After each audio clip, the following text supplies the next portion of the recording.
have been debating hardcore Zionists, Israelis, supporters of Israel for years now, decades. And the conversation always comes back to one line, one phrase, one talking point. Do you or do you not support Israel's right to exist? You've all heard that line before, right? It's the go-to move. If you don't support Israel's right to exist, you're an extremist, you're an anti-Semite, you want to wipe Israel and millions of Israeli Jews off the map. Even many critics of Israel are often left frantically conceding, yes, of course I support Israel's right to exist. But you don't have to concede on this point. It's a bullshit argument. Some of you may know I wrote a book about debating. And if you don't know, you know now. And today I want to share with you 3 arguments you can use if you find yourself stuck in a debate with someone who insists you recognize Israel's right to exist. Here's how you debunk their argument. Time for a debunking.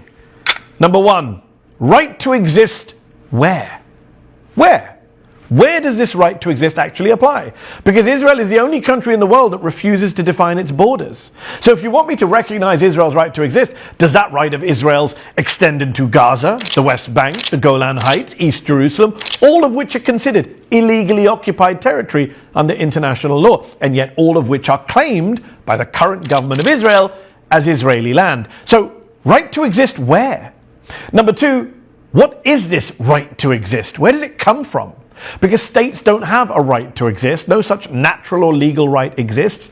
People, individuals have a right to exist. Human beings have that right. Not states, not countries. States change their composition, their governing structures, their ideologies, their regimes, their borders all the time. They're not fixed for eternity. The USSR broke up into Russia and 14 other new states. Yugoslavia broke up into Serbia, Bosnia, Croatia, and the rest. Czechoslovakia split into Slovakia and the Czech Republic. What happened to the USSR's right to exist, or Yugoslavia's, or Czechoslovakia's? I mean, think about it. Does the UK have a right to exist? And if so, does that mean Scotland, for example, can never vote for independence? Would we say to Scots who voted in a referendum to be independent from the UK, sorry, you can't leave? That would be going against the UK's right to exist. Of course not. People have rights, not states. To be clear, there is no right for countries to exist, nor for countries to continue to exist. None whatsoever. And number 3, last but not least, if there is a right to exist, as they claim, does Palestine have a right to exist? Because last time I checked, Israel exists. As a matter of fact, it's a country with sovereignty. It's on the map with its undeclared borders. Over at the UN, it's Israel that's a full member state, not Palestine. And it's the US, by the way, blocking Palestine's right to exist at the UN as a full sovereign member state.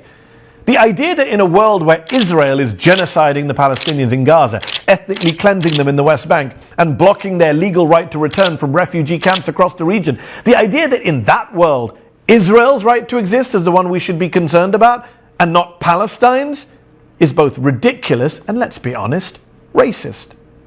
But look, this entire discourse is clear propaganda by supporters of Israel. Have you ever heard this phrase used in any other context other than in the context of defending Israel? Do we talk about Belgium's right to exist, Luxembourg's right to exist, South Africa's right to exist?